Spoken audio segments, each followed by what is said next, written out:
Frères et sœurs, toute pauvreté ne vient pas forcément du diable. Il existe plusieurs causes selon la parole de Dieu. Je vous présente 4 causes pour éclairer davantage nos vies. Aujourd'hui, beaucoup, surtout parmi les chrétiens, par manque de connaissances et de discernement spirituel, chassent des démons de pauvreté chaque dimanche en pensant que toute difficulté vient forcément du diable. D'autres abandonnent la foi si rien ne change et tombent dans la vanité. Pourtant, leur situation est parfois liée à d'autres causes. Le diable agit. Il est écrit dans Jean 10:10 qu'il vient pour voler, égorger et détruire. Il peut attaquer et nuire à la vie de l'homme, mais il n'est pas l'unique ennemi de l'homme. Selon les Écritures, il y a aussi la chair et le monde. Par eux peuvent venir des situations difficiles. Voici 4 causes qui peuvent conduire à la pauvreté. 1. Les choix humains, comme la paresse, le manque de sagesse, l'amour du plaisir, gaspillage, mauvaise gestion, manque de générosité et refus de correction. Des comportements qui appauvrissent avec le temps car on répète les mêmes erreurs sans changer. La paresse peut conduire à la pauvreté car elle empêche l'action et l'effort.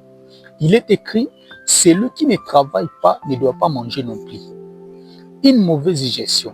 Dieu peut donner des ressources et des opportunités, mais une mauvaise gestion peut conduire à la perte et à la pauvreté. Exemple, dans la parabole des talents, celui qui a mal géré ce qu'il a reçu a tout perdu. L'amour du plaisir. Il est écrit dans Proverbe 21:17, celui qui aime le plaisir finit dans le manque, tel qui donne libéralement devient plus riche. Exemple, dans la parabole de l'enfant prodigue, le fils a gaspillé ses biens dans une vie de plaisir et s'est retrouvé dans la misère. Cela montre que certains manques viennent des choix et non seulement du diable. D. L'injustice et l'oppression des hommes. Certains sont appauvris par les autres. Abus, exploitation. Comme il est écrit dans Ecclésiaste 5:7, si tu vois les pauvres opprimés.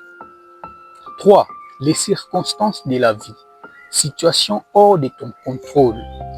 Naissance, environnement, crise. Et 4. Les épreuves permises par Dieu. Dieu n'est pas la source du mal, mais il permet l'épreuve pour former et éprouver, comme nous le voyons dans la vie de Job. Il est écrit dans 1 Samuel chapitre 2, versets 7 à 8, l'Éternel appauvrit et il enrichit. Il relève les pauvres de la poussière. Si Dieu permet l'épreuve, c'est aussi lui qui relève et élève. Mais, quelle que soit la cause, Dieu reste celui qui restaure et élève. En dehors de lui, il n'y a pas de véritable restauration. Fixe tes yeux sur lui. Mets ta confiance en lui. Il est celui qui relève les pauvres de la poussière et qui libère les opprimés. Il est écrit, mon peuple périt faute de connaissances. Il est donc important de discerner sa situation pour ne pas périr, mais agir avec sagesse et avancer dans la vérité. Car il est écrit, vous connaîtrez la vérité et la vérité vous affranchira.